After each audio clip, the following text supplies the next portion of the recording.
Oh ya, jadi Iya. engineering itu bahasa Indonesia harus diganti. Iya, harus di Indonesia kan. Oh, Atau peraturan, iya kan, iya gak Bro Putra, atau notaris gue aja yang ngerjain gue. Ya, jadi perkenalkan diri, gue Feli dari This Biz at Spotify. Sedap. Nah, lanjut gue ya. Gue Felix Zulhendri, owner operator dari agrowisata Kebun Evi. Bagi teman-teman yang belum tahu Kebun Evi di mana, please Google Map Kebun Evi di Kabupaten Karo, Sumatera Utara. Jadi kalau memang ke Medan, mampir dulu sekitar 3 jam lah dari Medan.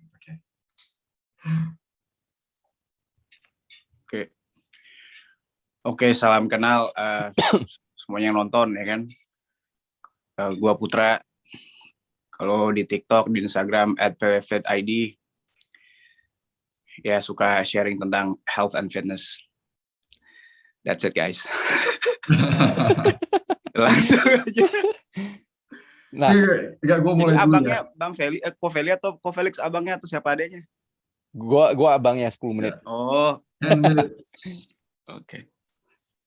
Oke, gue mulai. Bro, mau nanya, maksudnya udah berapa lama bro itu carnivore? Kalau carnivore itu 3 tahun. Oh ya, 3 years. Oh, long time. Yeah. Soalnya gue pernah nyoba kan, maksudnya gue pernah nyoba sekitar ya 3 weeks lah, 3 weeks.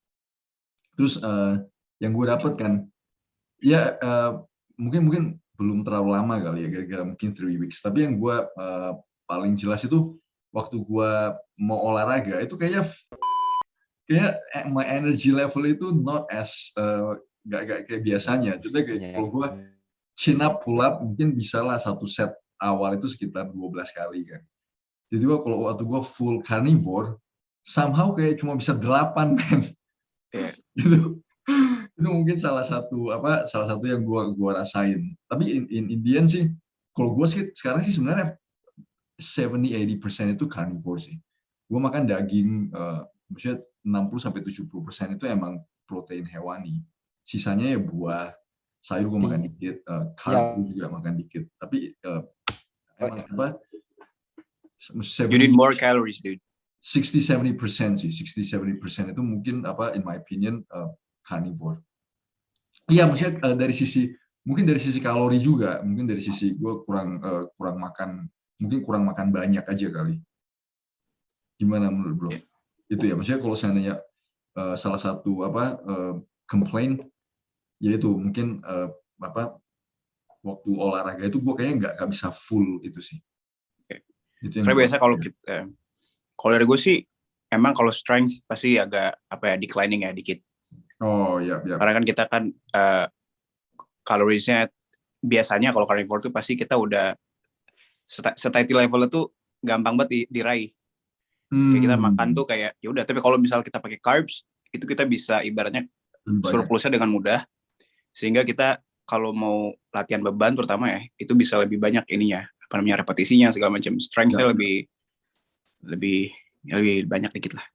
Oh ya, that makes sense sih, ya. Kalau kita begitu makan daging itu emang nggak bisa terlalu banyak sih ya, which is a good thing. Maksudnya makanya juga tadi ada beberapa yang follower gue mau nanya sih, maksudnya kalau misalnya orang dari awal itu mau coba carnivore gitu, what is the best step? The best step itu adalah gimana ya?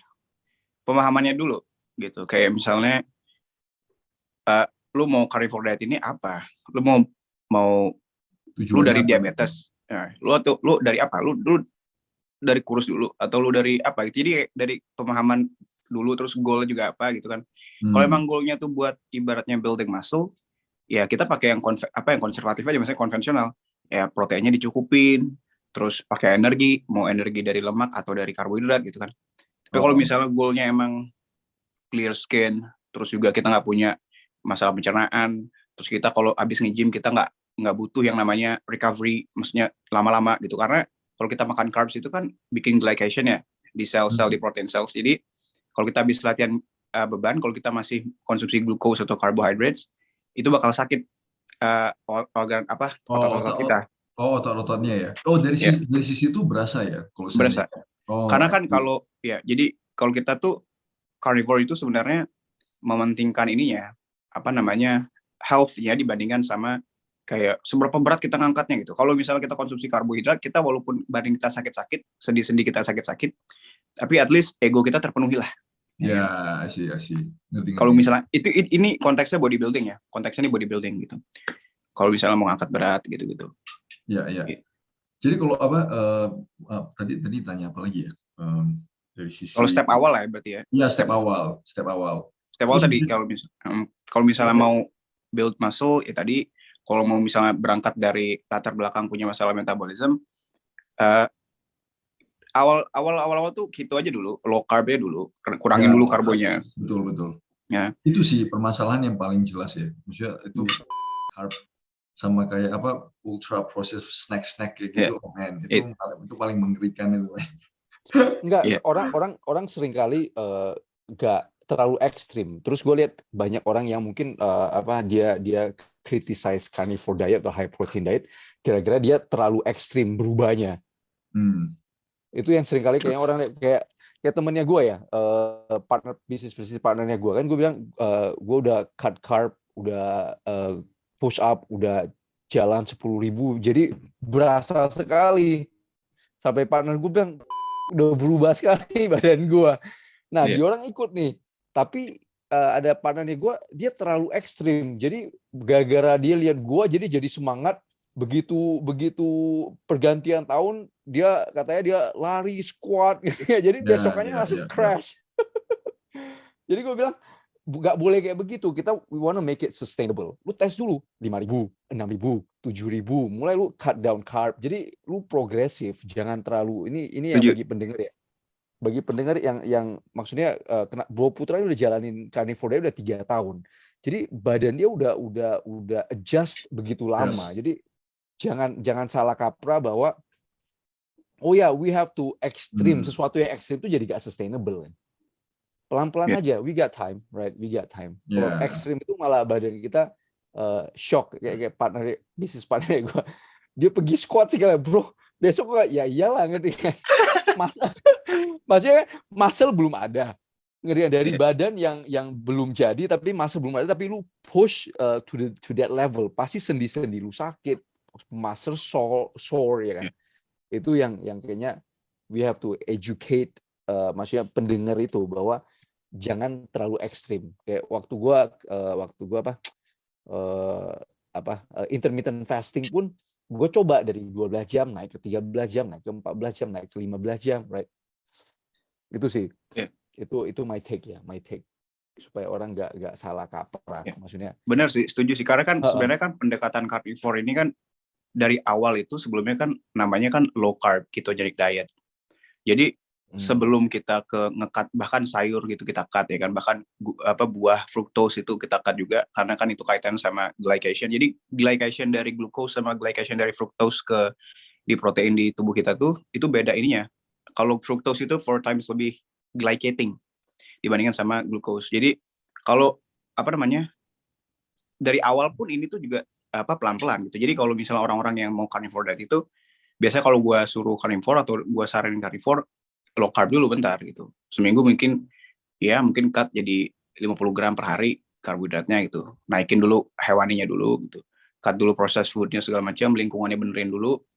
Jadi setelah lingkungannya bener, maksudnya kayak nggak ada makan manis lah, maksudnya makan-makanan yang Oreo sih ya mungkin seminggu sekali nggak masalah, tapi maksudnya makanan diproses yang terlalu diproses itu dihilangin dulu gitu.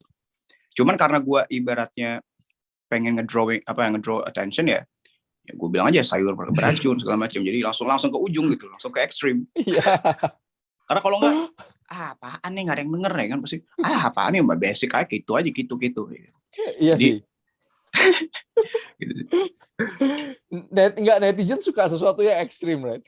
Emang maksudnya emang kayak gitu sih, maksudnya TikTok lihat kemarin gue ngebahas masalah tahu tempe aja, begitu kok tahu dan tempe langsung kayak maksudnya very extreme, maksudnya you don't eat tahu, tapi tahu sama tempe juga maksudnya kedelai kan sih ya not good lah, Jesus man. Itu udah kelihatan sekali itu freaking, maksudnya ya dari sisi apa, bagi gue yang berasa sekali itu kan giginya gue, bro. Itu berasa sekali. Dulu sebelum gue rubah dietnya gue ya, itu gue masih sering kayak inflammation, kan ada gigi gue udah hancur-hancuran. Gue sering sekali ke dokter gigi, aduh ini kayaknya inflame kok, ini kayaknya inflame. My God, dari gigi itu gue berasa sekali bahwa ini something is definitely not right. Nah begitu 6 bulan terakhir, 7 bulan terakhir gue change all my diet. Sedikit inflammation, sedikit gusi berdarah pun nggak ada. Ya, itu paling jelas sih. Sama ini sih, sama apa, kalau hilangnya itu apa, ultra processed foods. Coba diperhatiin deh. Itu kayak apa, kayak karang gigi, kayak plaque, dental plaque itu jarang sekali. Kalau kita kalau gue kayak makan sedikit aja snack atau susu gue banyakin sedikit, itu bisa langsung berasa malamnya itu udah langsung dental plaque itu kayak forming. Penuh. Maksudnya dari situ kelihatan sekali. Berarti cuma dalam 1 hari aja lu makan sampah, itu plaque itu langsung berasa sekali terbentuknya kan. Mundurnya itu enggak, progresnya itu jauh sekali. Begitu kita udah bikin progres. Dari giginya langsung berasa. Maksudnya it's very emang paling jelas punya sih. Apalagi sekarang gue ngeliat anak-anak kan kalau ke sekolah gitu, kayak jajanannya kayak oh my fuck, itu kayak begitu lu lihat belakangnya itu yang snack-snacknya itu, lu anak-anak itu pergi dan maksudnya kelihatan kan, karena gue umur 7 tahun di dalam kelasnya itu kita udah bisa langsung ngelihat 50-60% itu anak itu obese, 50-60% itu yang kelihatan lu ya, itu kelihatan sekali badannya itu gemuk, maksudnya oh man you can tell itu anak itu udah berubah menjadi obese ya, maksudnya kelihatan di orang snacknya apa, di orang bawa makanannya apa, lunchnya apa, maksudnya oh man it's makanya ini juga ada teman dokter, dia klinik di Jakarta, makanya dia bilang autoimmune disease itu di Indonesia terutama Jakarta itu meroketnya luar biasa men. Autoimmune disease jadi kayak psoriasis lah, dari kulit, eczema, terus kayak tiroidnya, oh man itu mengerikan sekali ya autoimmune disease itu ya. Dan ini dari anak-anaknya udah langsung kelihatan. Kalau kayak tamu-tamu kita yang datang mampir-mampir ke kebun jalan-jalan gitu kan, ya kalau anak dari kota itu kelihatan kena dikit aja kayak udah langsung gatel, kata emaknya langsung ini alergi, sering-sering alergi sekali, kayak kulitnya, terus bangun itu kayak selalu sinusitis, radang tenggorokan. Itu very very common conversation yang kita dapat waktu selama tamu itu berkunjung. Jadi kan kelihatan sekali dari sisi lifestyle, the food, begitu lu ngeliat aja makanannya itu oh my god. Itu being prime dari kecil lu ya, misalnya being prime, kita itu dikasih anak-anak itu jadi nyari yang kayak begituan tuh dari pretty much dari born school ya. Apa gak gedenya langsung begitu, maksudnya udah habit yang dibangun terus kan. So maksudnya I really appreciate bro, maksudnya carnivore walaupun for me it's a bit extreme, tapi semua diet yang real food itu it has to be promoted. Semua yang real food itu has to be talked about, promoted. Jangan, maksudnya kadang orang kepikirannya itu kayak oh ya dalam bungkusan ini kayak vegan snack gitu. Oh my god.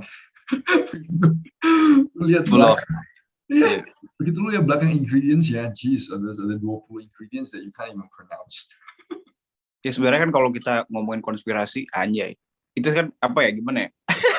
Let's talk about conspiracy, man. Bahaya nih, ntar lagi kalau kita post di TikTok kita kena ban. Iya, kena ban semua ini. Aduh. Bahaya. Aduh, harus hati-hati. Kalau gue gue pertama kali ngeliat gue curhat dulu kayak. Ko Felix tuh di TikTok kan ngebahas ini loh, ngebahas pandemi. Oh yeah. The C word. The C word. Oh yeah. The C word. The C freaking word. Gue pertama kali lihat, ini berani banget, habis itu pinter lagi ya. Terus gue, wah. gue jujur ya, waktu gue post itu, gue pikir itu bakalan di-ban. Gue pikir, maksudnya video itu gak mungkin itu, ya udah gue coba aja deh. Malah FYP kan. Tapi, maksudnya talking about the pandemic, itu it's so obvious ya. Gue very clear itu, kan kita mulai heboh itu di 2020. Itu paper awal itu keluar itu di late 2020, di akhir 2020. Karena ada dua kubu kan, two schools of thoughts. Jadi yang pertama itu natural spillover, yang kedua itu maksudnya it's design. Jadi ada dua paper, satu di Nature, satu lagi di Scientific Reports. Itu yang paling jelas gue ngeliat di Scientific Reports. Dia tuh ngeliatin, kalau bagi gue itu smoking gun sih, yang Scientific Reports itu. Jadi dia ngebandingin receptor binding domain. Itu receptor binding domain artinya spike protein itu kan, dia kayak begini. Dia nempel ke kita punya ACE2 receptors.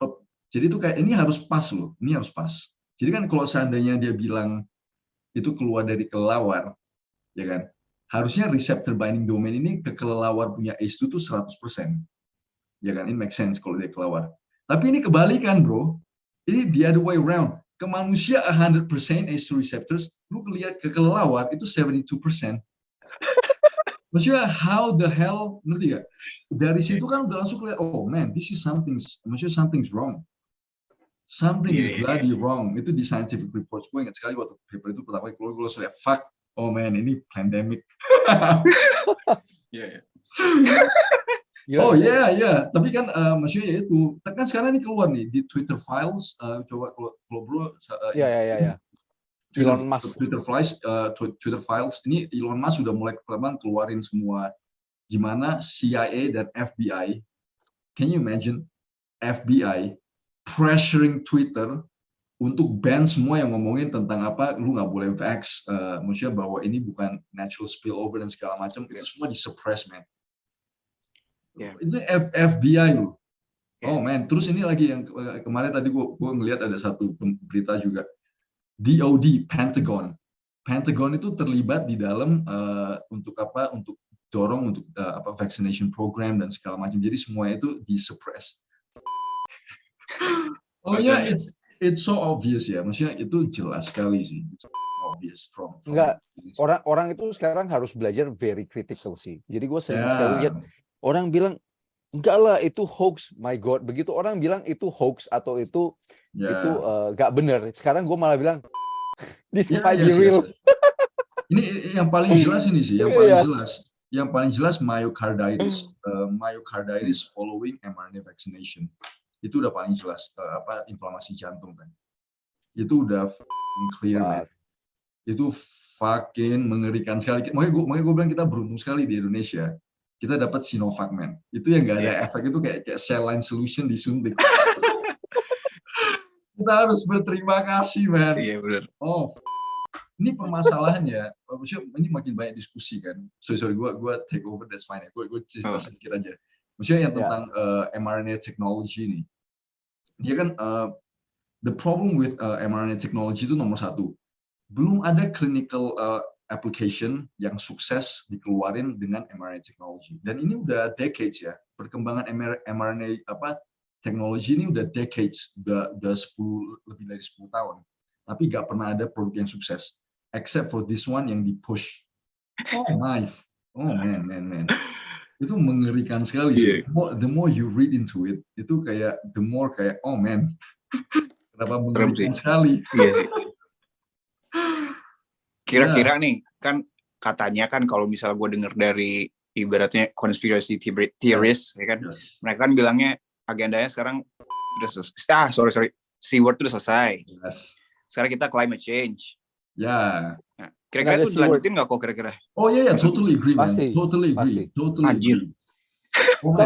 Jadi tahu kenapa ini gue lihat kan gue berhubungan langsung. Maksudnya gue kan berhubungan langsung dengan industri environment ya. Maksudnya ini gue berhubungan langsung dengan directly climate change business. Oke, it's a real business. Jadi gimana caranya? Oke, ada namanya Paris Agreement kan. Paris Agreement di mana semua negara itu secara sukarela masuk ke Paris Agreement. Di mana kita bisa turunin yang namanya karbon. Inilah pinternya orang bule. Dia create nothing. Out of nothing, literally out of nothing, menjadi sebuah $1 billion business. Jadi kata karbon itu kita bisa audit, kita bilang oke, gua dengan mengimplementasikan ini, gua hitung-hitungan, gua bisa carbon capture sebanyak 1 kilo karbon. Nah, 1 kilo karbon per tahun itu $5. Oke. Jadi gua masukin ke bursa saham karbon nih. Oke, gue ada bursa sahamnya nih. Jadi setiap negara, lu bisa beli nih karbonnya gue save segini. Jadi lu bisa create something, Ekonomi, ya. creating economy out of matematika. Gue bilang inilah orang bule, ngerti kan? Sehebat itu. Nah sekarang Indonesia, jadi perusahaan-perusahaan gede kayak Sinarmas segala macam. Ini gue baru selesai tadi dari meeting. Nah program untuk wastewater-nya gue itu kan dia bakal water reuse. Nah ini part of the carbon project. Jadi mereka sekarang udah mulai masuk, kayak grup-grup gede, mulai masuk. Gue juga mau masuk nih carbon business. Jadi bisnisnya gue itu gue bisa save karbon, dan karbon gue bawa keluar negeri masukin ke bursa saham itu. Dan gue bisa dapat duit jualan karbon out of nothing. Gue bilang, Emang amazing. Ini kan baru karbon ya. Ini baru karbon. Ini Eropa baru approve tentang yang nitrogen.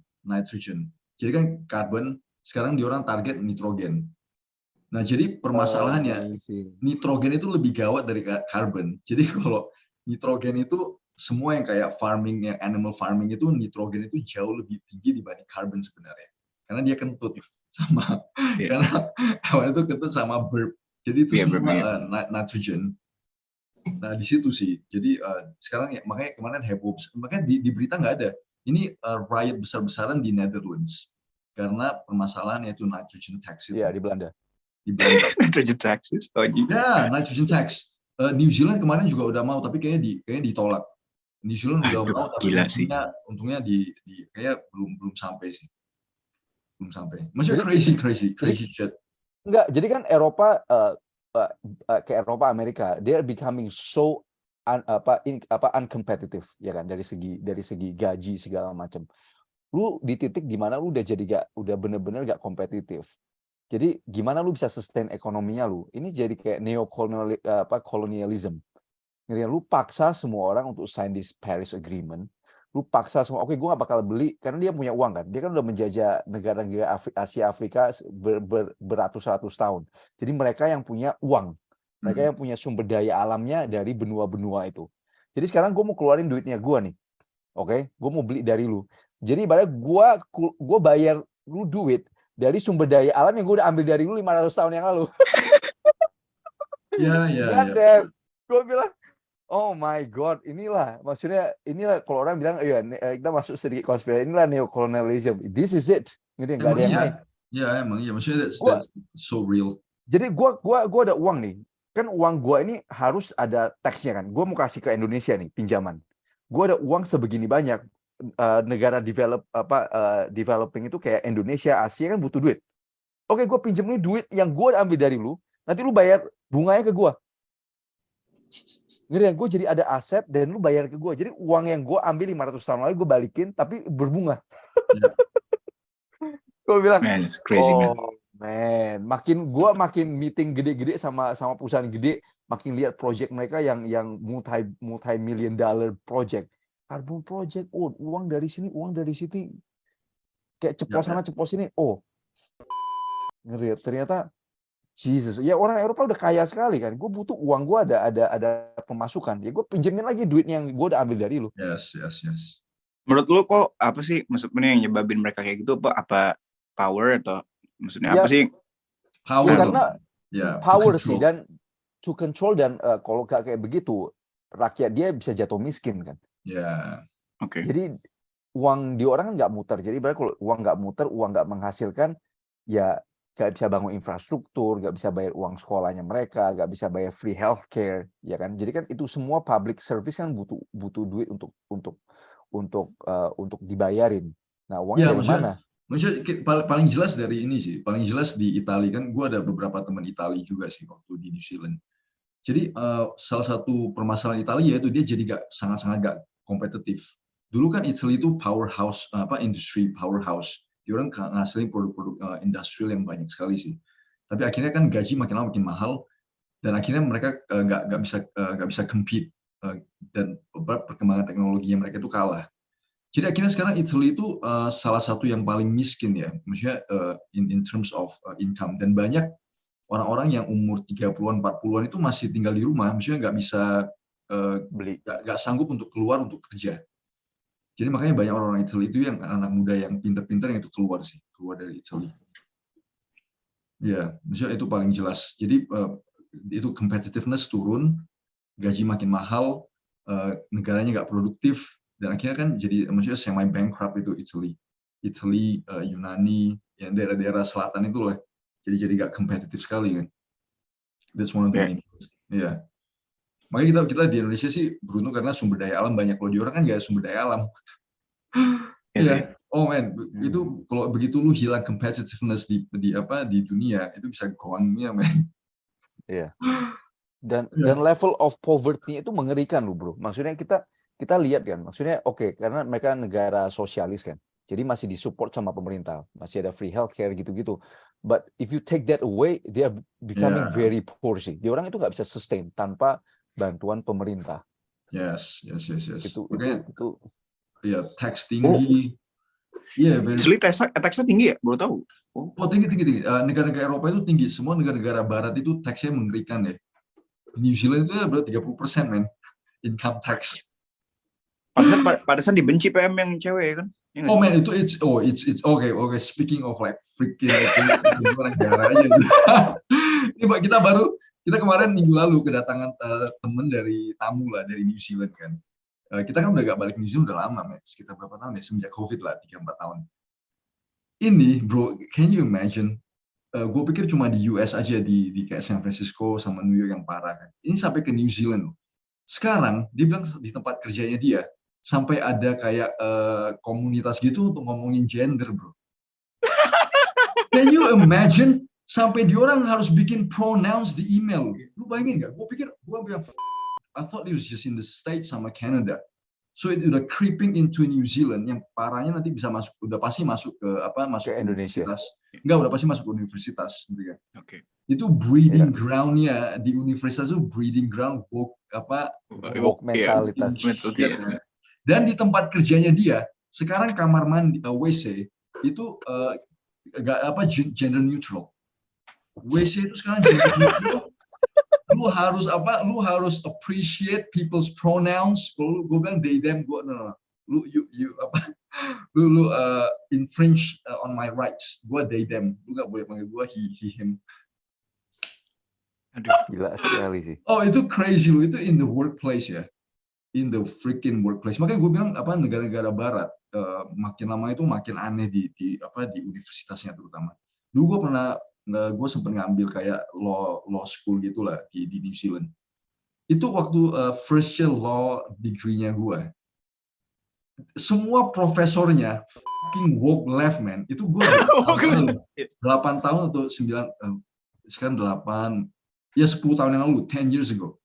Lu bayangin nggak 10 tahun lalu begitu gue masuk, gila ini semua profesornya satu yang pertama dia itu bekas pengacara yang represent mongrel mob itu kayak gengnya di sana gitulah, tapi yang Maori-nya kan di New Zealand itu ada namanya Treaty of Waitangi. Jadi itu untuk apa? Untuk menolong indigenous people yang udah di colonize. Tapi jadinya dipakainya untuk yang gitu-gitu loh. Mongrel mob itu geng, dia represent untuk membela mongrel mob itu sekarang jadi profesor di situ. Terus profesor environmentalist. Pokoknya semua yang betul-betul lefties, man. Leftnya luar biasa. Sama sih. Itu di law degree. Lu bayangin. Di Melbourne juga gitu kok. Lefty semua. Iya, kan gue dulu di Melbourne. Wah, gue dulu kan 2019 kan ke Aussie kan. Itu emang lefty semua. Nggak ada yang kita maksudnya yang kita support small government. Waduh, itu mah. Support big government. Jadi kan ya itulah. Makanya gue nggak ngerti juga. Ini yang parahnya di New Zealand sekarang itu kriminalitas itu luar biasa naik. Jadi kalau lu kayak kalau di sana kan ada dairy itu kayak minimarket gitulah, tapi independent, yang punya itu orang-orang independent. Itu di ram raided namanya. Lu rampok itu naik mobil nabrak ke dairy-nya itu, ngambil barang, toko temennya kita kena. Dia jual cookies. Jadi di ram raided, lu naik mobil itu bam, hantem, diambil. Masalahnya mobilnya juga mobil curian. Dia telepon polisi lo ya, dia telepon polisi, no response. Dia bilang, I'm sorry, we don't have enough personnel. Sampai dia harus viralin di Instagram, baru ada respon. Sama kayak plus 62 bro, harus viral dulu baru ada itu. It's the same shit. Makanya gue bilang kalau kita kadang bilang kita di Indonesia itu kayak complain, di luar sana juga sama, man. Iya. Same bloody shit. Kalau lu nggak viral, nggak ada respons. Bukan kalau di maksudnya kita kan anggap kalau di Indonesia gua masih bisa sedikit berikan kredit di Indonesia karena populasi kita itu besar sekali kan. Ya, Maksudnya lu nggak bisa petty crime. Tapi kalau kayak negara Amerika di mana lu budgetnya udah billions ya, in the billions ya. Sedangkan lu nggak respon pada saat ada crime, itu bener-bener what the hell. Terus dan maksudnya kalau di tempatnya gua ya, maksudnya kita kan engineer semua ya. Orang-orang yang nggak tahu ini kelihatan sekali orang-orang karena testosteron di tempat kerja kita begitu tinggi. Jadi cowok-cowok yang every minute itu nggak bertahan lama, bro. Oh iya. Gua maksudnya gue create in such a culture. Kalau cewek mau masuk ke tempat gue pun bisa, tapi itu harus right leaning somehow ya. Somehow ya. Maksudnya dia harus cewek yang traditional. Ngerti kan? Yang putus ya sinyalnya. Oke kok. Ya, jadi dan maksudnya sekarang gue bisa lihat dulu gue waktu di Amerika bener sih, waktu gue di Amerika itu kuliah sedikit di left minded sih, somehow itu ke left. Kita nggak sadar ya, gue nggak sadar bahwa gue itu ke left, very liberal. Tapi begitu gue balik ke Indo jalanin bisnis segala macam, gue pelan-pelan ke right kan. Baru gue sadar, dulu itu gue di Amerika itu bener-bener left di universitas dan itu 2000 berapa ya 2003 gue salah. 2003 itu udah ada bibitnya. Very left. Yap. 2003 lu bayangin. Dan sekarang udah 2021. 2023. 20 years. Berarti bayangin. Kayak virus kan kalau kata Jordan itu main virus. Bayangin virus kan itu breedingnya itu kan eksponensial ya.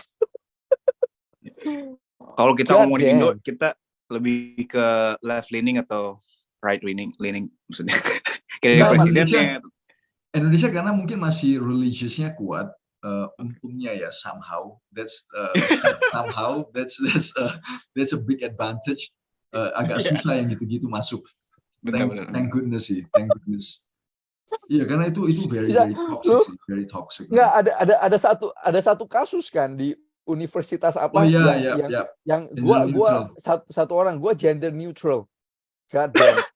Untung gue gak ada di situ, habis aja dibunuh. Tapi untungnya sih. Maksudnya bukannya kita merendahkan orang yang mungkin agak sedikit berbeda ya dari sisi gender. Cuma sekarang itu malahan ya kalau yang di sana itu minoritas itu yang suaranya gede. Jadi dia nggak represent majority of what people think, tapi permasalahan dia menekan ide-ide yang ekstrim dan minoritas itu ke mayoritas itu sih.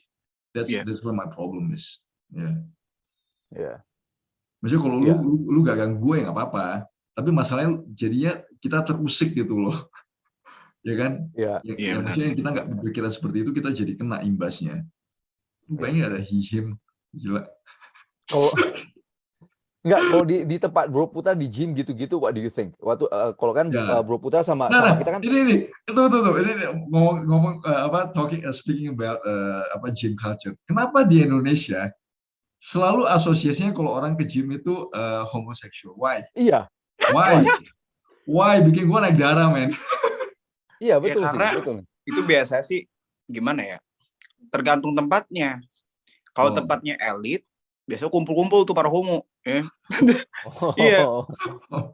Tapi kalau tempatnya misalnya ya sehari 10.000, 20.000, wah itu mah isinya satpam, terus security. Cuman yang biasanya orang-orang bilang itu kan biasanya kan di tempat elit. Jadi tempat elit tuh emang yang ngumpul dia orang-orang homo ngumpul di situ semua gitu.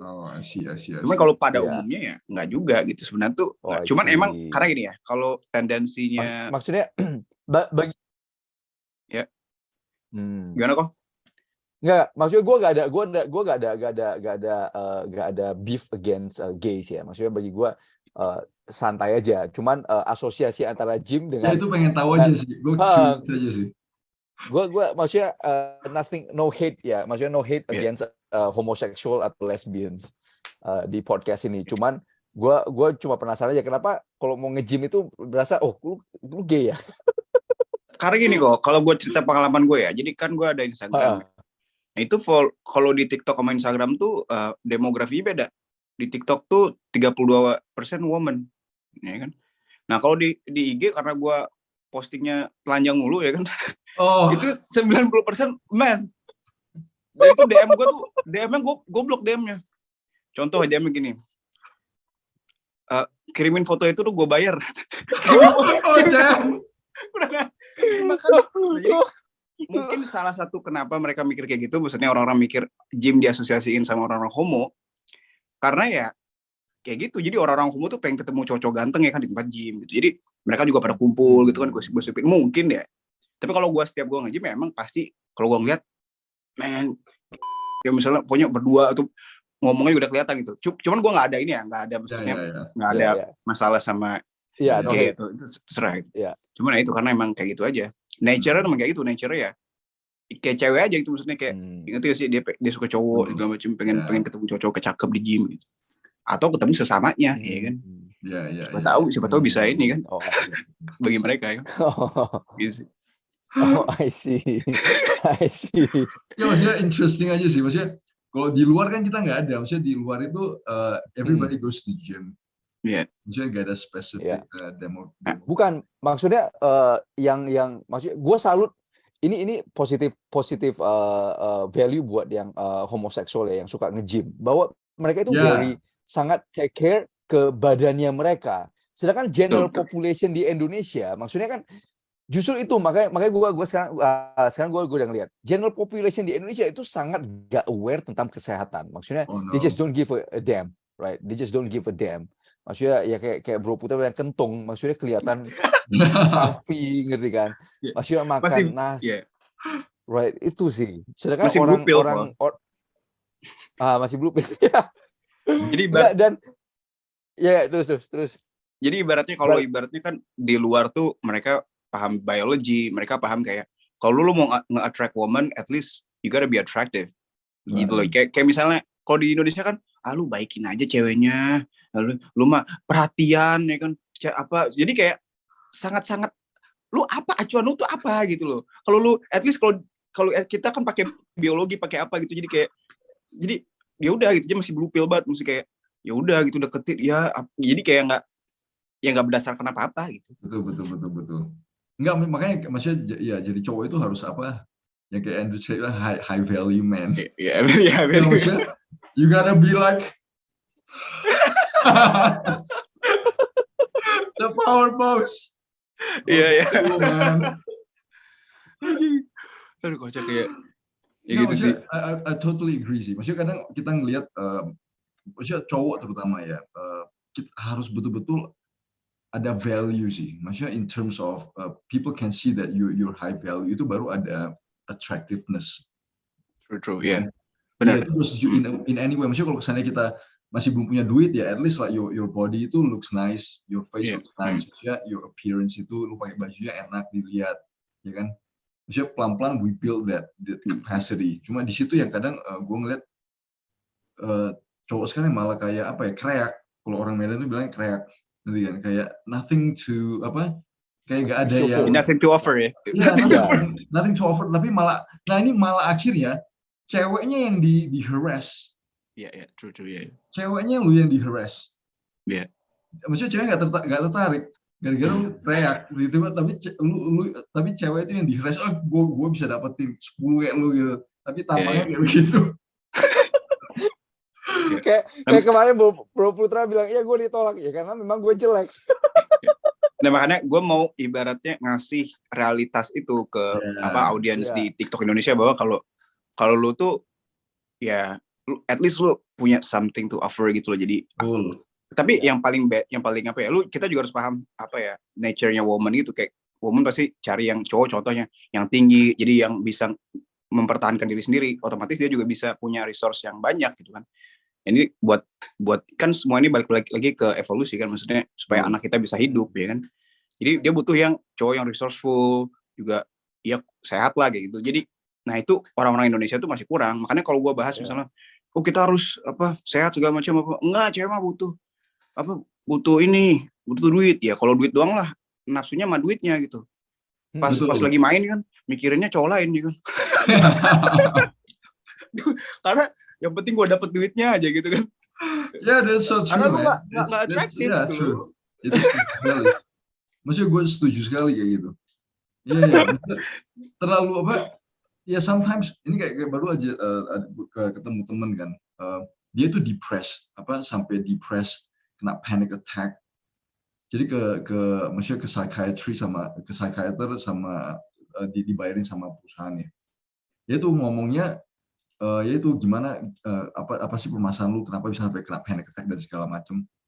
Dikasih obat, maksudnya I have nothing against SSRIs. Cuma gue langsung bilang, maksudnya ini obat juga lu harus pelan-pelan sampai hilangin betul-betul sih. Terus gue langsung nembak dia sih. Tapi kalau gue ngelihat fisiknya lu bro, lu harus exercise. Maksudnya gue ngelihat lu aja gue depressed. Apalagi jadi lu. Beneran, maksudnya gue lihat lu aja gue depressed. Apalagi maksudnya being you, I can definitely see. Lucu sumpah juga. Ya, maksudnya itu itu sih yang gue bilang, orang Indo itu nggak aware sih. Maksudnya they're not aware of kalau badan lu itu freaking kayak flabby dan maksudnya you eat shit, perut lu gede, lu jalannya susah. Oh man, lu bayangin nggak kalau orang itu, lu nafas aja susah, you put one step maju aja susah. Apa nggak badan lu itu kayak psikis lu itu depressed? Yeah, true. Yeah, as simple as that sih, as simple as that. Makanya maksudnya ya itu, maksudnya kalau gue bilang going back to carnivore diet, I really appreciate kalau orang-orang yang betul-betul promote real food. Maksudnya lu eat real food, lu makan beef man. Yeah, thank you God. Yeah. Ya lu jangan pergi makan impossible burger. Yeah. Impossible burger. Enggak, dan masalahnya kan gue lihat ya, maksudnya gue lihat sekarang kan orang maunya instan kan. Kayak Bro Putra bilang, badan gue udah jadi nih, tapi 3 tahun. Sedangkan di orang bilang, gue jalanin setahun aja gak ada, maksudnya gue jalanin sehari aja gak ada yang berubah. They want it instantly. Ngeri ya, dan dia orang gak lihat. Makanya kemarin gue sekarang belakangan agak sering go live ya. Banyak tuh yang nongol komen, kalau gue hadapin midlife crisis, quarter life crisis gimana? Bro, lu baru 25 dan lu udah ada quarter life crisis. Gue bilang dari hal yang sederhana, gue bilang. Dari hal sederhana, you wake up, you make your bed. Lu do the push up. Jadi lu set target di hal-hal kecil. Lu set target in your life. Jadi kan krisis atau panic attack atau krisis itu kan atau stres itu ibaratnya lu hilang kontrol terhadap hidupnya lu. Kenapa lu bisa stres? Jadi lu started taking control of little things. Jadi lu biasa untuk take control of little things. Jaga makan lu, ya kan? Jaga ini lu. Jadi lu mulai take back the control. Lama-lama it will clear the panic. They will clear the crisis. Extreme ownership. Extreme ownership, bener kayak Joko Wiring bilang. Extreme ownership. Dari hal-hal kecil aja, lu push up. Gue bener-bener sejak dengar Bro Putra, gue carnivore-nya mengerikan sekali, bro. Maksudnya gue udah hampir 90%. Gue cuma makan a piece of apple sama brokoli, right? Itu pun malam sama brokoli segepok, sisanya udah daging semua. Itu 3 bulan itu, bro. Energy level gue sekarang itu sampai malam biasa kadang gue jam-jam segini gue butuh kopi untuk function. Gue jam 7 tuh kadang gue butuh kopi. Sekarang gue nggak butuh kopi. Gue nggak butuh teh, nggak butuh kopi. I can function sampai jam 11 with no problem. Gila sih. Gila sih. Ini juga pertanyaan banyak nanya carnivore. Maksudnya coba Bro Putra jelasin ikan, ayam, yang penting kan beef, daging, telur termasuk carnivore nggak? Maksudnya in masuk. Oh, ya. Cuman kalau telur itu kan dia ada di putih telur itu ada biotin namanya. Biotin tuh kalau nggak semua kayak sayur, terus juga telur juga kalau nggak dimasak dengan benar-benar matang, nanti masih ada active biotin itu yang ngebind vitamin yang lain. Kok biotin sih? Ada pokoknya senyawa dia ngebind biotin, vitamin B7. Jadi vitamin B7 atau biotin itu dibind sama yang ada di putih telur, apa gitu namanya, lupa. Jadi itu ngebind nutrien B7 itu atau biotin, sehingga ya tadi kita bisa rontok rambutnya gitu. Atau misalnya ya itu rambutnya rontok, terus kita ada masalah di kulit, di kuku gitu. Kalau misalnya kebanyakan Oke. gitu. Itu kalau apa? Kan kebanyakan carnivore itu fokus di beef ya. Kebanyakan beef. Atau enggak? Atau enggak sih. Jadi carnivore itu sebenarnya kan fokusnya di hewani aja. Cuman kenapa di beef? Karena beef itu apa namanya? Lemaknya itu paling sehat. Kalau kaki 4 itu kalau apa namanya? Kalau babi ya. Babi itu kan dia omega 6-nya tinggi di kulitnya dia, di lemaknya dia. Jadi kita itu kenapa beef? Karena rasio omega 3 dan omega 6-nya itu seimbang. Kalau misalnya salmon kan ikan ya emang tinggi omega 3-nya, apalagi yang wild caught ya kan. Cuman kan ya kata mereka sih kayak ada apa itu namanya tuh yang udah terkontaminasi ininya lautnya sama merkuri segala macam. Enggak banyak antibiotik juga salmon farm. Enggak kalau apa farm salmon itu sebenarnya antibiotik use-nya itu mengerikan ya. Iya. Maksudnya farm salmon, maksudnya kita di Indonesia itu nggak mungkin dapat wild caught salmon itu. Iya sih. Itu pasti kalau kita makan salmon itu pasti farm raised, itu antibiotics itu cheese body. Kok gua aja di Melbourne aja nyari wild caught susah banget sumpah. Oh my god, susah. That's enggak hal yang impossible. Apa dimarahin gua sama pedagangnya? Kan gua ke Queen Victoria Market kan. Gua nanya, kayak lu punya ini enggak wild caught enggak? Enggak, kita semua pokoknya farm salmon di sini. Buset. Lu Aussie aja enggak ada gitu, apalagi Indo. Makanya enggak ada. Dan maksudnya kayak Australia, New Zealand itu, New Zealand ada New Zealand salmon, tapi dia pasti farm raised. Iya. Ya. Jarang sekali lah yang wild caught, man.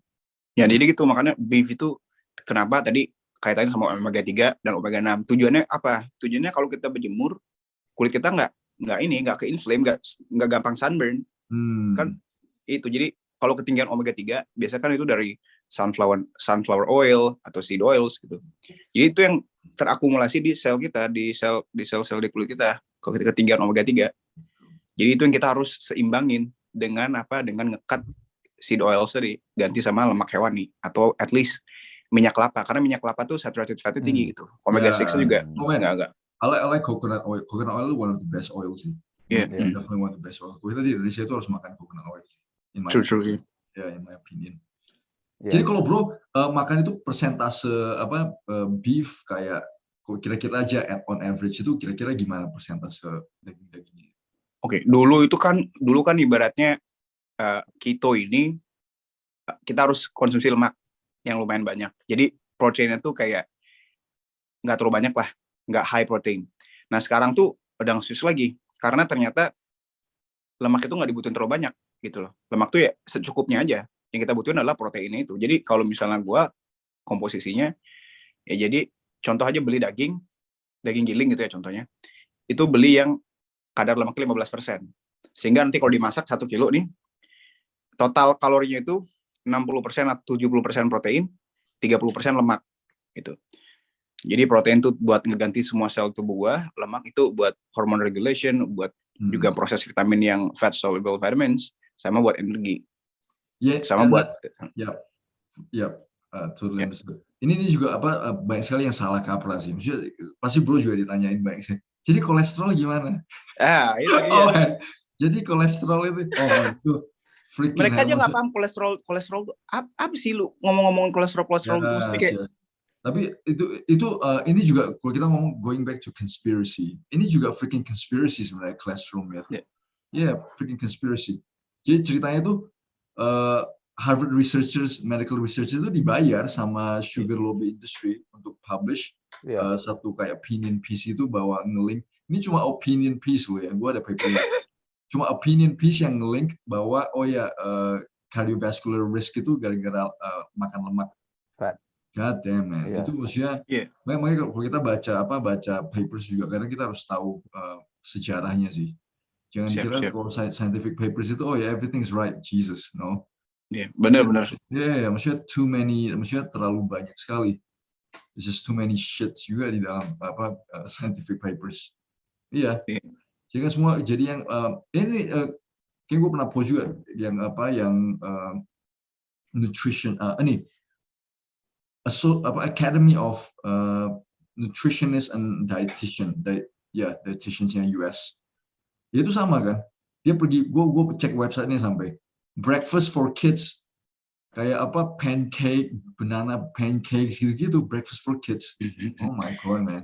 Tapi kalau dilihat lagi sih emang gini kok, kan balik lagi siapa yang ngefan studinya, ngefan artikelnya bahkan kan. Itu balik lagi kita sebelum melihat sesuatu tuh benar-benar harus melihat siapa sih nih yang bayar ya kan. Makanya Carnivore Study ini benar-benar apa ya? Itu aja ngefan studinya. Itu tuh patungan gitu loh. Ya, totally. Yang kemarin itu patungan, jadi kayak orang-orang tuh dimintain, ayo ini sumbang-sumbang buat bikin study gitu. Cuman yang lainnya kan satunya kan buset kayak Big Pharma atau bikin apa? Yes, Big Food and Big Pharma. Yes. Dan kenapa yang kayak Bill Gates ya? Kenapa dia orang sekarang masuk ke Impossible Burger, semua protein ke ini yang gue masih belum sempat baca sih. Kenapa sekarang malah dia pakai mau hilangin peternakan sapi dan mau convert jadi protein soy. Because it's easy. Iya, setuju banget. Begitu gampang lu pergi tanam ribuan hektar punya soy, terus disemprot glyphosate dan deal. Langsung lu produksi massive amount. Ya soy. Tapi stoknya turun terus. Kenapa? Stoknya Beyond Burger, Impossible Burger turun terus. Karena orang tahu, because people know it's bullshit. Yeah. Because people realize itu bullshit sih. Syukurnya sih. Ya syukur. Maksudnya ini juga kayak apa vegan ya. Gue bukannya ini sih gue juga sedikit criticize kalau kayak tamu-tamu gue juga kan banyak yang dari Medan itu makannya dia vegetarian sama vegan. You can tell from their shapes. Dia shape-nya kayak pear. Oh man. Kayak buah pear. Exactly. Lu vegan man. Lu vegetarian. You can tell man. Oh, gue begitu lihat, lu lihat gue lihat aja ini vegetarian. Lu kayak gini, this is the shape. Terus dia makannya nanti kalau lu vegetarian kayak kalau di mana itu kan banyak orang Chinese yang vegetarian yang kayak beli daging yang bohong-bohongan. Palsu. Itu isinya tepung. Oh man, lu selain tepung apa di dalam? Nothing. Jadi supaya kenyal lu digigit kayak teksturnya kayak daging. So what else? Kalau selain tepung sama yang kayak additives. Yeah, tapi for you, it's good man. Vegetarian itu bagus sekali. Enggak sih. Enggak. Di Medan tadi kan gue makan gue kayak body shame ya. Gue makan di kayak di kantin gitu kan. Gue di Medan gue ada satu tempat namanya Umi. Itu kayak kantin lah, enak lah, murah, enak segala macam. Jadi kalau kita lihat begitu ambil nasi, orang ambil nasi satu gempong, terus ditambah lagi satu lagi. Terus dia ambil daging, mau daging mana? Kecil gitu, terus kasih sambal. Jadi orang habisin nasi dua scoop. Karena dagingnya kolesterol katanya. Iya. Daging secuil. Karena orang butuh nasi. Kalau gue nggak ada tenaga, gue bilang god damn, lu bisa bayang nggak sebelum lu masuk kantor jam 1, lu udah hantem 2 scoop nasi. Apa enggak? Lu kayak sugar rush, terus jam 2 lu udah crash. Lu bawaannya udah pasti terjun bebas. Gue bilang, ini dan semua rata-rata shape-nya sama sih. Tapi gue appreciate. Gue ke Medan ada satu daerah lapangan benteng. Jadi gue udah lihat mulai rame, mulai susah parkir. Jadi orang mulai anak-anak muda gue lihat sekarang udah banyak yang udah mulai pull up, udah mulai aware. Mudah-mudahan makin banyak anak-anak muda yang aware terhadap maksudnya having a nice body, having a nice lifestyle, ngerti ya? Gue appreciate sekali sih. Maksudnya udah mulai kelihatan generasi berikutnya itu tinggi-tinggi bro. Lebih tinggi dari gua, lari. Nice, ngerti ya. Maksudnya inilah generasi muda yang harus spread the words, ngerti kan? Benar-benar. Itu gue bisa lihat sekali bahwa dia orang itu highly productive, proteinnya pasti banyak karena pasti tinggi-tinggi kan. Udah pasti konsumsi protein banyak. Orang tuanya raise the world, ini pasti mau jadi tentara, jadi polisi segala macam, right? Maksudnya gue lihat, ini harus lebih banyak lagi sih. Jangan cuma orang-orang yang mau jadi tentara atau mau jadi polisi yang fokus kayak begini. Dan di sekolah itu kayak gak ada sih. Di sekolah gue lihat pelajarannya gak ada sama sekali soal kayak simple things ya. Oke, 5 sehat, protein lu harus berapa gram. Simple things. 1 gram. Jadi kadang orang kita lulus SMA, gue masih ingat saya lulus SMA 250 gram sapi itu seberapa banyak? Itu gak ada yang tahu. 18 gram sugar yang kita lihat itu, ini gawat sekali sih. Ini si Felix juga kima nih, sering body shame gue. dulu waktu gue masih sering minum ini, bro. Gue sering sekali gue minum ini harus di-bleep ya, Ren. Nanti kita kena suri. Itu gue kan sekecil itu kan. Gue sering sekali minum. Jadi pada saat gue minum itu, gue merasakan, oke, gue kan aktif ya di lapangan ya. Tapi gara-gara gue sering minum itu, gue kelihatan gue punya body. Itu leher, kayak si Felix bilang, leher lu nih, ada bantalan lemak. Bantalan itu gara-gara gue consume regularly, almost for 1 year. Begitu gue cut, berasa sekali. Dan gue kan iseng, 18 gram. Gue lihat 18 gram, gue nggak tahu, bro. Sampai setua ini 18 gram itu sebegitu banyak. Baru gue buka Google. Berapa sendok gula, bro? In that little. Dan di itu di apa? Di mask vitamin C. Yes. Oh. Nah, kalau misalnya ngomongin itu ya, di fitness industry di Indonesia sekarang ya sama kok. Kalau gue keluh kesah ya. Gue kan promosiin carnivore nih, ibaratnya kita lowering ultra processed foods, kita lowering misalnya kayak makanan yang gulanya tinggi. Cuman yang lain pasti ini, gue sering banget diomongin kok. Kayak misalnya, yang carnivore itu segala macam. Maksudnya, itu mah bisa diatur kalorinya, gula mah bisa diatur. Masalahnya penduduk kita tuh nggak paham, maksudnya kayak gula yang diatur seberapa tuh, ya mereka nggak paham, maksudnya juga apa dampaknya juga ke tubuhnya juga nggak paham gitu. Jadi kalau misalnya ibaratnya gua nih sendiri doang nih yang promosiin kayak gini gitu. Yang lain tuh masih basic, maksudnya masih gimana ya? Ya udah consume, lu boleh makan ultra processed foods, lu boleh makan ini asal kalorinya tercukupi. Cuman masalahnya kalori tercukupi sehari-harinya tuh akan susah. Ngerti nggak sih? Ibaratnya kalau kita sehari-hari makannya tuh ada tadinya ultra processed food tuh udah berapa kalori coba?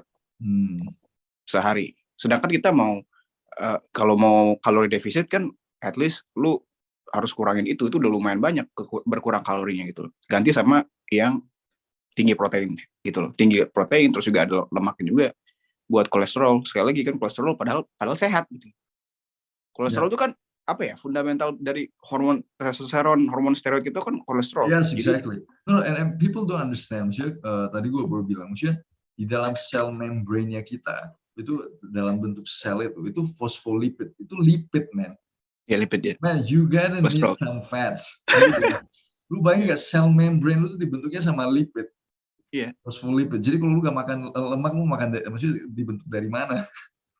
Bahkan tubuh kita juga produksi kolesterol gitu. Yes, dan people don't understand. Maksudnya yang kayak kolesterol, permasalahan kayak triglyceride tinggi dan segala macam itu karena kita kena dyslipidemia. Maksudnya badan kita tuh nggak bisa kontrol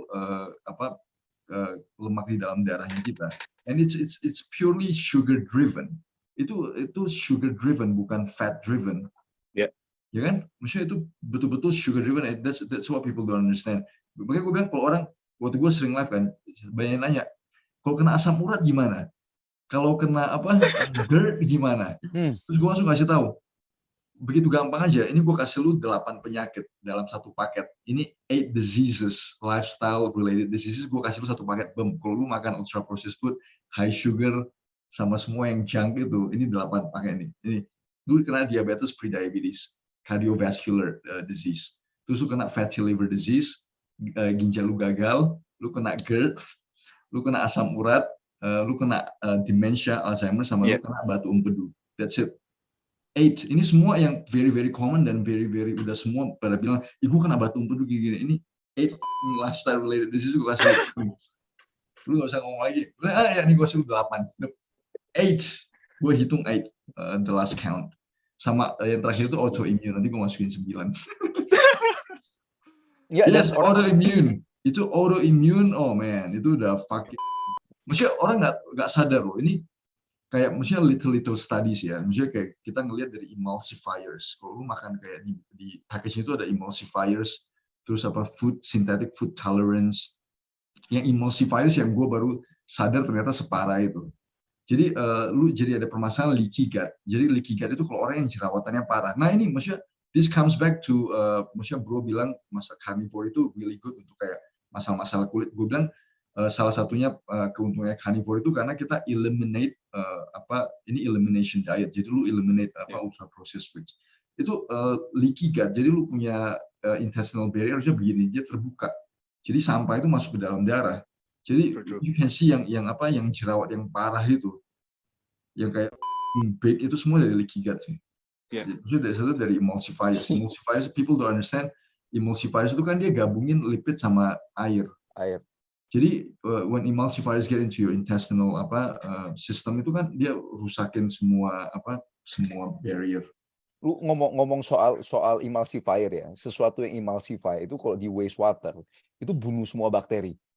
Jadi kita udah hidupin bakteri, lama-lama udah susah payah hidupin bakteri supaya dia bisa proses dari air limbah menjadi air bersih. Lu begitu masuk emulsified oil segala macam, game. Itu nggak pakai lama, game. Jadi ibarat bayangin ya, bakteri yang begitu konsentrasi tinggi, yang begitu banyak, yang begitu gampang untuk menguraikan limbah, begitu datang emulsifier, gone. Ya kayak gitu. Orang nggak sadar bahwa emulsifier itu deterjen. Lu cuci sabun itu that's emulsifying.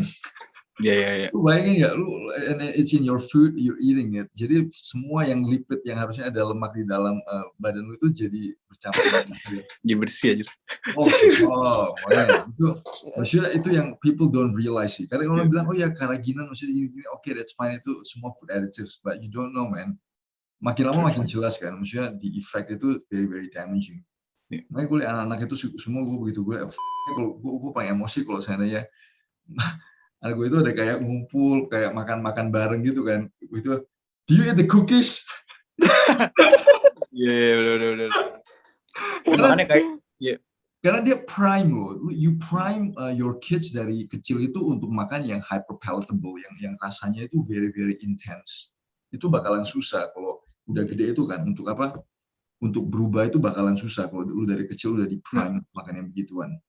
Dan bro, gue pengen tanya soal itu bro, kan ada kasus whey protein yang palsu. Lu ada ikutin nggak? Gue dari kemarin pengen nanya, gue lupa. Ada ikutin nggak? Ada. Karena pada nanya juga. Please. Iya, itu kasusnya apa? Nah ini balik lagi ke yang ini ya, ke label ya. Jadi orang kan suka di belakang, kalori gue berapa kalori counting. It's all fake, man. So fake man. Jadi gimana ya? Kan sebenarnya kan itu kan kalau dari kronologinya kan ya ada orang ngecek aja iseng. Kenapa nih kayaknya murah banget ya kan? Mungkin dia produsen juga, mungkin nggak tahu ya kan. Kompetitor mungkin. Akhirnya dia tapi faktanya gue nggak tahu ya. Jadi dia ada nih ibaratnya dia customer lah. Jadi ngecek ke lab, ngecek ibaratnya keaslian atau ketepatan ininya, keakuratan. Contoh di label bilangnya protein 25 gram contohnya. Tapi cuman ada berapa? Cuman ada 7 sebenarnya. Jadi akhirnya di-upload di story, akhirnya viralnya di TikTok, dibahas sama semua ini influencer ya kan. Nah, sekarang kelanjutannya ini harusnya tanggal ini nih diumumin apakah ini udah dicek tuh di 5 lab berbeda gitu kan. Terus itu maksudnya nggak tahu nih hasilnya gimana gitu. Gue sih belum lihat lagi apa update-nya. Jadi emang kalau masalah gimana ya? Masalah fake label segala macam itu kan ya sebenarnya mangsa buat orang-orang bego aja gitu. Maksudnya apalagi di Indonesia kan banyak kan kayak tinggal iklan aja, tinggal sewa aja influencer yang badannya bagus ya kan. Sewa nih. Oh lu nih, terus lu pegang ini ya, gue bayar lu berapa gitu. Oh ya udah. Akhirnya orang-orang yang kayak bocil-bocil ya kan nggak paham. Oh, pengen kayak dia, beli ditipu loh. Makannya sugar kena diabetes. Karena gula tinggi kok. Tunggu berharap berotot harus suntik insulin besoknya. Kok jadinya kentung? bukan otak jadi kentung. Men itu damaging sekali sih, gila sih. Makanya sebenarnya sih kalau gue mau, tapi gue agak riskan juga kalau gue terlalu mempromosikan real food gitu ya. Itu bisa mati industri yang lain maksudnya. Industri fitness con. Karena kan sebenarnya real food ya udah paling maksudnya paling bioavailable. Memang whey protein itu paling cepat juga daya serapnya gitu. Cuman lebih baik real food karena ada nutrients yang lain gitu loh. Ada minerals, ada segala macam, ada fatnya juga gitu. Jadi kalau whey doang, ya udah lu cuma dapat protein doang, nggak dapat yang lain, micronutrients, minerals dan lain gitu kan. Jadi dan micronutrients, nutrisi gitu gue balik lagi ya kan dunia gue dunia limbah ya. Jadi gue bisa lihat nah contoh kenapa minyak kelapa itu bagus sekali. Ini gue share sedikit. Jadi gue ada bangun pabrik pengolahan air limbah di beberapa industri. Biasa kita butuh dosing nutrisi dan bakteri ya untuk maintain bakteri itu. Cuma di industri kelapa lah bakteri itu hidup dengan bagus, pemisahan air bersih dan air limbah itu dengan bagus tanpa apa-apa, bro. Cuma di industri kelapa lah yang benar-benar semua proses air limbah itu 3 pabrik itu tanpa ada isu, without any nutrisi. Kenapa ya, Coach? Ya itu berarti memang kelapa itu benar-benar bagus sekali. Full of nutrient sama segala macam. Gue udah ke yang daging dan segala macam, balik lagi ke minyak kelapa ya. Why? Kenapa minyak kelapa itu bernutrisi sekali? Itu kelihatan sekali. Dari pengolahan air limbah gue itu nggak pernah ada masalah. Dan bakteri itu thriving sekali tanpa ada apa. Gila sekali sih. Nah, oh man, memang. Karena emang kalau dalam konteks carnivore diet itu juga pemilihan minyak itu kan penting juga, pilih minyak buat masak. Jadi minyak kelapa kita kan ibaratnya eliminate semua makanan, misalnya eliminate kayak veggies segala macam. Nah, minyak nabati juga kita harus hati-hati milihnya. Kayak misalnya kita yang paling bagus tadi minyak kelapa tadi karena ada saturated fatnya tinggi. Itu juga sih. Karena nggak diproses juga, nggak diproses kayak misalnya highly process, kayak misalnya di apa namanya tuh sampai dikasih ini. Kalau di minyak-minyak yang biasa kan sebenarnya kan bau, terus ada namanya deodorization, jadi kayak dihilangin baunya. Gitu. Jadi kalau minyak kelapa nggak perlu gitu. Betul, kelapa cold press aja dia udah keluar minyak. Iya. Betul, kelapa amazing sih, kelapa amazing sekali. Karena proses, jadi kalau di pabrik kelapa itu dia ada 3 produk kan, desiccated coconut itu tepung kelapa, santan sama minyak kelapa. Oke, jadi satu pabrik itu kalau misalnya dia jual desiccated coconut nggak laku, sekarang lagi perang kan. Jadi yang beli desiccated coconut itu biasa confectionery di Eropa, di Belanda, di Rusia Timur Tengah dan Eropa Timur itu pakai banyak sekali untuk confectionery mereka pakai desiccated coconut, tepung kelapa. Nah sekarang lagi perang nggak ada, jadi untuk mereka mengkonversi dari desiccated coconut ke minyak kelapa itu so easy karena prosesnya nggak ada apa-apa, nggak perlu ngapa-ngapain, cuma di press aja. Oke, gue tinggal beli satu mesin press, udah di press keluar minyak kelapa. Itulah kenapa gue bilang ya totally agree, minyak kelapa itu paling bagus karena paling nggak melewati segala macam proses. Iya. Indonesia harus promote sih. Indonesia harus promote selain kelapa sawit itu kelapa karena abundant sekali di Sulawesi, di Aceh, di Jambi, di Palembang itu kelapa semua. Itu harus dipromote sih minyak kelapa. Dan people has to invest on that. Cuman gue nggak tahu ya kenapa minyak kelapa itu nggak seheboh minyak sawit. Mungkin yieldnya kurang kali. Per hektarnya masih kalah sama sawit itu kan. Jadi awareness juga masih kurang, mungkin nggak tahu juga sih. Karena kan nggak peduli, maksudnya orang kalau mau cuan mah nggak peduli. Kalau ngebikin orang sehat agak kurang cuan gitu.